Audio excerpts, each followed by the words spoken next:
Kita memang beli sama saya di sini saya praktek PC lagi yang dimana PC ini saya menggunakan Core i5 Gen 3 dan juga GTX 750 Ti. Mungkin kedepannya banyak sekali 750 Ti yang saya review karena emang satu minggu ini banyak orang yang memesan 5 ya. 5 PC Gen 3 dan juga GTX 750 Ti. Mungkin kalian akan bosan ya, tapi ya nggak masalah. Mungkin saya akan upload secara berurutan atau enggak saya selang-seling dengan uploadan lainnya lah. Pokoknya intinya seperti itu. Banyak orang yang memesan itu ya karena barangnya sangat rekomen. Jadi jangan bilang kalau ini tuh part-partnya di review ulang ya, bukan. Ya karena pasti beda banget dari segi MOBO maupun dari segi VGA-nya. Casing mungkin ada yang sama sih, kebanyakan pakai Biron dan juga Armageddon Nimbus N5. Kalau power supply semua sama. Kalau yang ini mungkin agak beda CPU coolernya. Seperti itu. Dan ini totalnya yaitu sekitar 4 jutaan, 4,2, 4,3 lah. Intinya seperti itu. Sebelum saya lanjutkan untuk papatnya apa aja di sini, jangan lupa klik subscribe dan memang kanan bawah tuh ya. Tinggal diklik seperti itu. Dan lalu yang pertama saya menggunakan Core i5 Gen 3 3550. Ya dimana sudah tertancap di sini, nggak saya lepas, biarin aja di sini lah. Dengan harga 625.000. Harganya sih pada naik semua sih kalau menurutku dari segi 3470, 3550 maupun 3570 karena banyak orang yang mencarinya. 4 core 4 thread sangat rekomend untuk sekarang ini dengan harga second. Selanjutnya untuk RAM saya menggunakan 2x4 GB ya, dimana ini mereknya Hynix ya di sini ya. Meskipun nggak kelihatan nggak masalah, saya kasih gambarannya aja. Ini Hynix yang dimana 2x4 GB dengan harga satunya 200.000. Kalau 2 berarti 400.000 ya, 2x4 GB jadi 8 GB. Ini juga sangat rekomend. Selanjutnya untuk mobonya saya menggunakan ASRock H61M dan dimana ini tuh second dengan harga 450.000. Ini juga sangat rekomend yang dimana dengan harga yang murah dan juga bisa lebih murah lagi jika kalian menggunakan mobo-mobo yang mereknya biasa aja sih. Tetapi saya mencari yang agak bagusan seperti ASRock, MSI, Asus, Gigabyte ya seperti itulah. Jadi ya beda-beda setiap harga. Kalau di saya dia itu 450.000 karena saya membeli di teman saya, bukan membeli online kalau yang mobonya ini. Khususnya seperti itu.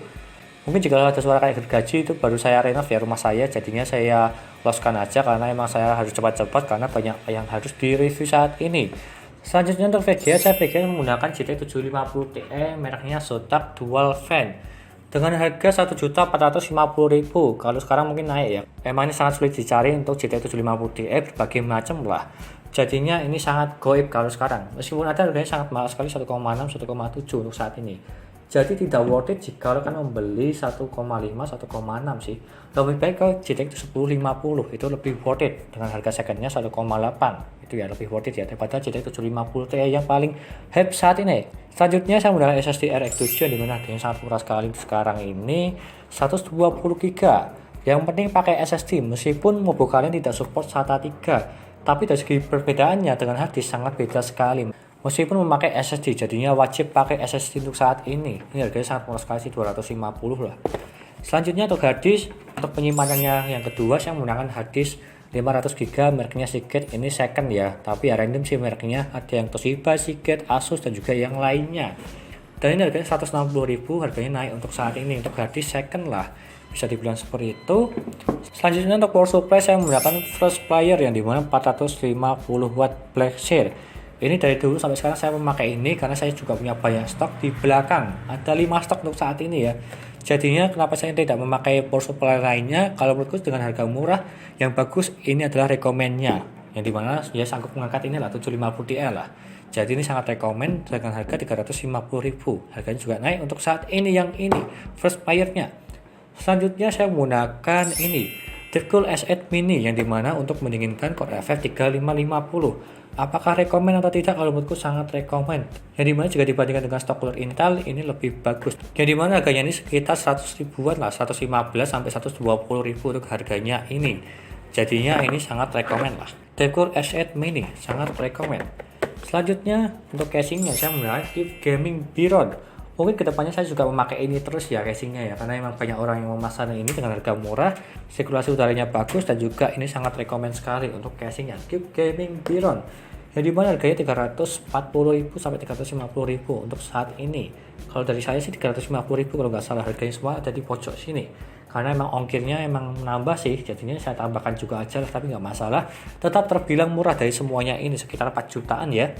Selanjutnya saya menggunakan ini CPU. Dan selanjutnya yang terakhir saya menggunakan ini fan RGB yang dimana PC Core FX 120/3. Ini sangat rekomen sekali dengan harga murah 40 ribuan, warnanya cerah banget dan juga bagus. Tetapi ini tidak memutar ya warnanya, cuma stuck di tempatnya itu aja tuh dari segi warnanya. Jadinya juga bagus, saya membeli 4 berarti 160.000. 40 kali 4 jadi ya 160.000. Dan total dari semuanya ini yaitu sekitar 4.300.000 lah, bisa dibulatkan seperti itu, 4,3 juta. Ini sangat rekomen, sudah mendapatkan GTX 750 Ti dual fan ya, seperti itu aja. Kita akan lanjut saja untuk mengetes dan juga merakitnya. Ya rakit dulu lah, kita rakit lalu kita tes di game-game. Mungkin agak banyak kalau yang ini gamenya, ada GTA 5 dan juga PUBG-nya. Dan kita lanjut saja untuk merakitnya. Yuk.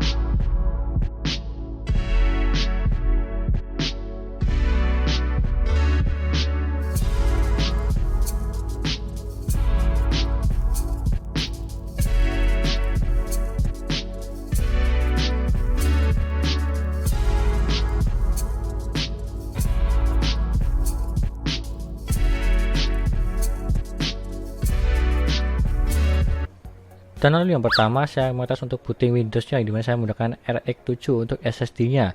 Dan kita tunggu aja.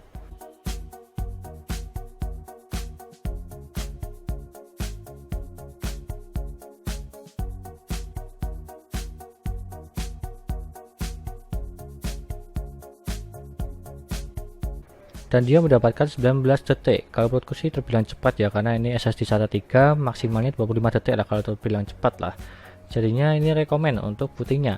Tapi terkadang itu beda-beda ya di setiap PC. Kadang ada yang 20 detik, ada yang di atas 25 maupun di bawah 20 seperti contohnya ini. Selanjutnya kita tes di HD Sentinel yang dimana kita cek kesehatannya. Yang pertama SSD-nya itu 100% semua dari segi performa dan juga kesehatannya. Dan lalu suhunya 30 derajat, terbilang dingin kalau SSD-nya ini. Selanjutnya di harddisknya dia itu juga sama 100% semua dari segi performa dan juga kesehatannya. Dan juga dari segi suhunya 35 derajat. Kalau menurutku ini ya diambang agak panas agak dingin ya, tapi terbilang dingin lah kalau menurutku dari segi ini, karena ini memang harddisk bekas, kadang bagus kadang tidak. Selanjutnya kita tes di Crystal Disk Mark, ya dimana saya menggunakan SSD RX 7 dan kita tes dia itu mendapatkan 276 untuk membacanya dan juga menulisnya 269.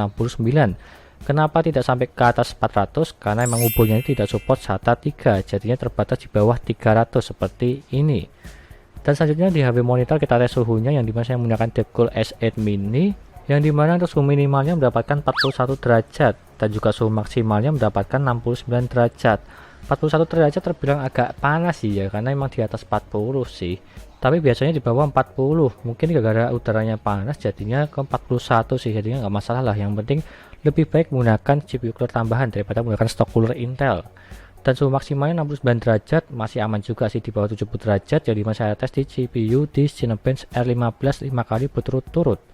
Selanjutnya kita tes di Cinebench R15, CPU-nya mendapatkan 488 CP dan juga OpenGL-nya mendapatkan 58 FPS, yang dimana saya menggunakan GTX 750 Ti 2GB dari 5 SOTAT.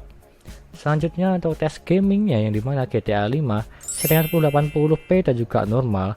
Rata-rata FPS-nya mendapatkan 60 FPS, masih terbilang sangat nyaman untuk bermain game GTA 5. Ya karena kalau ingin 60 FPS, VRAM-nya VGA harus 2 GB.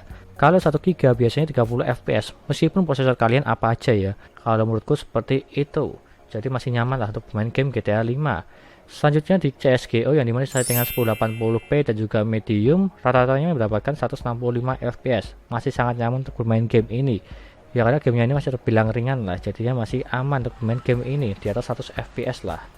Selanjutnya kita tes di Apex Legends untuk gamenya 1080p dan juga settingan low dan juga medium, rata-ratanya mendapatkan 60 fps, masih sangat nyaman juga untuk bermain game ini karena masih stabil di 60 fps, masih nyaman lah. Selanjutnya untuk Dota 2 kita tes di settingan 1080p dan juga high. Dia rata FPS-nya mendapatkan 85 FPS, masih terbilang nyaman juga karena masih di atas 60 FPS untuk game ini, lancar lah. Selanjutnya yang terakhir di game PUBG Steam yang dimana 1080p dan juga very low, dia itu masih nyaman juga untuk bermainnya. Ya karena rata-ratanya mendapatkan 75 fps untuk bermain game ini. Ya masih sangat nyaman sih untuk bermain PUBG Steam. Dan yang terakhir yaitu dari segi wattnya atau dayanya lah. Untuk minimalnya dayanya mendapatkan 44 watt, yang dimana saya tidak ngapa-ngapain di desktop. 44 watt ya terbilang cukup irit di bawah 50 watt. Dan juga maksimalnya mendapatkan 141 watt, yang dimana saya tes game di PUBG Steam yang tadi ya very low 1080p, dia itu maksimalnya 141 watt. Jadinya nggak masalah juga di bawah 150 watt, masih aman-aman aja. Tidak terlalu boros lah bisa dibilang seperti itu. Dan jadi kesimpulannya ini sangat rekomend sekali jika kalian mempunyai budget yang minim, seperti contoh di bawah 5 juta lah, Anda bisa mendapatkan seperti ini. Dan juga untuk bermain game masih nyaman semua. Dan video ini Core i5 Gen 3 dan juga GTX 750 Ti banyak yang mesen ya, jadinya ini yang part keduanya. Kalau yang sebelumnya itu part 1, ini part 2 nya.